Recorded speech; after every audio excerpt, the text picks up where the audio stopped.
আসসালামু আলাইকুম রহমতুল্লাহি অবরাকাত।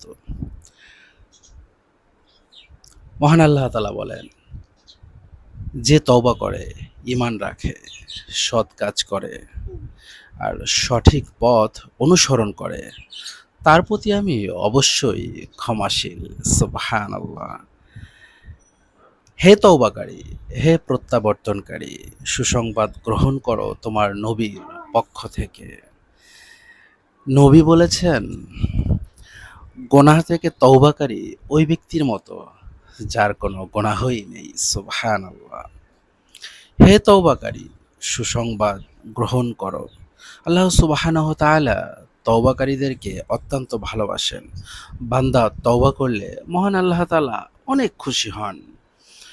গুনাহগারদের কান্নার আওয়াজ আল্লাহ তাআলার কাছে তাসবিহের আওয়াজের চেয়ে অধিক প্রিয়। একদা জনৈক ব্যক্তি হযরত আব্দুল্লাহ ইবনে মাসউদ রাদিয়াল্লাহু তাআলা আনহু-এর নিকট একটি গুনাহর ব্যাপারে জানতে চাইল যে এর থেকে তওবা করলে আল্লাহ কবুল করবেন কিনা। এটা শুনে হযরত আব্দুল্লাহ ইবনে মাসউদ রাদিয়াল্লাহু তাআলা আনহু তার থেকে মুখ ফিরিয়ে নিলেন। কিছুক্ষণ পর তিনি তাকিয়ে দেখলেন লোকটি অঝোরে কান্না করছে। এটা দেখে আব্দুল্লাহ ইবনে মাসউদ রাদিয়াল্লাহু তাআলা আনহু বললেন, বেহেশতের ৮টি দরজা রয়েছে, যেগুলো বন্ধ করা হয় আবার খুলেও দেওয়া হয়। কি বললেন? বেহেশতের ৮টি দরজা রয়েছে, যেগুলো বন্ধ করা হয় আবার খুলেও দেওয়া হয়। কিন্তু তওবা এমন একটি দরজা যা কখনোই বন্ধ হয় না। সুতরাং তুমি আমল করতে থাকো। কখনো আল্লাহর রহমত থেকে তুমি নিরাশ হও না।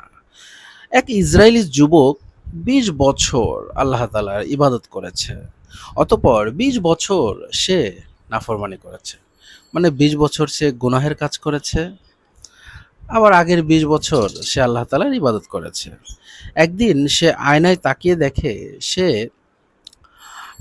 বুড়ো হয়ে গেছে, বার্ধক্য তাকে গ্রাস করেছে। তার চুল দাড়ি পেকে গেছে, যেমন আমার এই দাড়ি পেকে গেছে, চুলও পেকে গেছে।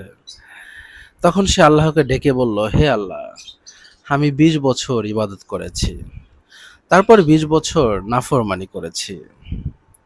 এখন পুনরায় আমি ফিরে এসেছি আপনার নিকট। আপনি কি আমাকে কবুল করবেন? তখন অদৃশ্য থেকে আওয়াজ এলো, হে আমার বান্দা, যখন তুমি আমাকে ভালোবাসো, আমিও তোমাকে ভালোবাসি।